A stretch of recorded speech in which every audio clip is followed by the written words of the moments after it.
1, 2, 3, come on!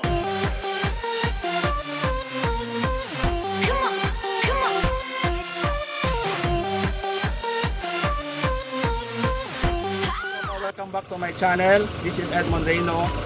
Sa ngayon pupunta natin at samahan nyo ako sa isa sa mga salt maker or salt producer dito sa Pangasinan. But before that, please subscribe my YouTube channel, Edmond Reyno, at pa-click na rin po yung bell button para update tayo sa ating mga vlogs and videos. Tara!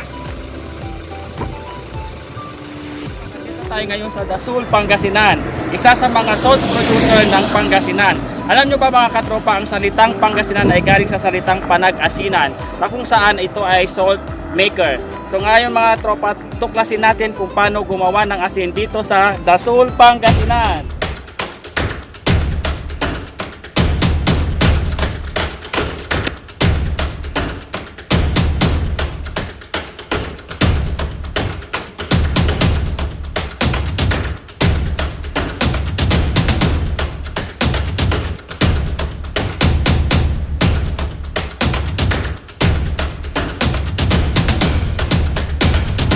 Magandang araw po sa inyong lahat. Kasama natin ngayon si Kuya Ricky, isa sa mga gumagawa ng asin dito sa bayan ng Dasul. Please welcome Kuya Ricky. Kuya, ilang taon na kayo sa paggagawa ng asin? Ayan, so sabi ni Kuya Ricky, 20 years na silang gumagawa ng asin. So matagal-tagal na rin po pala yung ganitong kanilang business. Kaya tuwing kailan mabenta yung asin? Pag ganitong panahon, mabinta rin. Okay. Paano natin malalaman na tulad sa ngayon, nagluto tayo ng asin kanina. Paano natin malalaman na pwede na i-harvest o pwede nang alisin sa pagkakaluto yung asin? 8 hours. So yung cooking time ng asin sa ganitong way is 8 hours. Yan. So kuya, meron ba kayong regular na sinusuplayan ng asin? Meron ba regular na bumibili sa inyo o kumukuha sa inyo? Oo, meron. Kamag-anak din namin.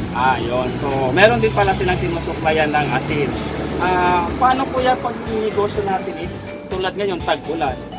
Apektado ba tayo sa negosyo natin ng pagluluto ng asin? Oo, apektado kung walang panggatong. Katulad ng panangpala, iba. So meron din pala silang struggle or nahihirapan din pala sila pag tag-ulan, lalo na pag wala silang makuha ng ipa o yung ginagamit nila panggatong sa asin. Kuya, sa napansin ko kasi ilan yung mga trabahador nyo? 2. Okay, so depende naman siguro sa gaano kalaki yung paggawa ng asin. So itong senaryo is pwede na rin po pala yung 2 ang trabahador nila. Kuya, na-expired ba yung asin? Halimbawa, 5 taon na sa inyong bahay, okay lang pa po yan? Hindi siya na-expire? Hindi siya nasisira? Depende pag mabagsak. Okay. So, as long as tuyo yung asin, kahit matagal na panahon na, okay pa rin yung asin. Okay. Mga katropa, nandito tayo sa isang lugar kung saan nagluluto sila ng asin. Ang tawag po dito is talyasi in Pangasinan, which is sa Tagalog po is malaking kawali. Then ito na po yung kaing, kung saan nakalagay po yung mga finished product na o tapos na nalutong asin. So makikita natin dito kulay puti na siya. Then ito po is yung tawag dito is sandok, which is ito yung pinaghahalo nila pag nagluluto sila ng asin. So pa nakikita natin dito is ang tawag dito is tabag. So ito yung mismong ilalaga nila doon sa malaking talyasi kanina na nakita natin. So makikita natin dito hindi pa siya hindi pa siya pino. So ito yung lulutuin nila. Then pag naluto ito is magiging ng asin or magiging pino na yung asin.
nakausap natin si Kuya Ricky, nagkaroon tayo ng konting kaalaman regarding po sa paggawa ng asin. Kuya Ricky, maraming salamat po sa pag-unlock po sa amin at sana po mas humaba pa yung taon ng inyong negosyo at mas marami po pa kayong kitain sa ninegosyo ng asin. So pa, nakikita natin dito yung finished product ng asin.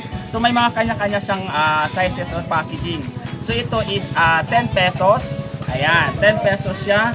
And then ito is 50 pesos and meron din siyang 20 pesos. So guys, kung interested kayong bumili ng produkto ng asin, dito lang po makatagpuan yung talagang pino at magandang klase ng asin, which is sa Dasul, Pangasinan. So guys, maraming salamat sa pagsubaybay nyo sa aking vlog. Bago matapos ang lahat, please subscribe my YouTube channel, Edmond Reyno, at pa-click na rin po yung bell button para updated tayo sa ating mga vlogs and videos. Maraming salamat! Bye!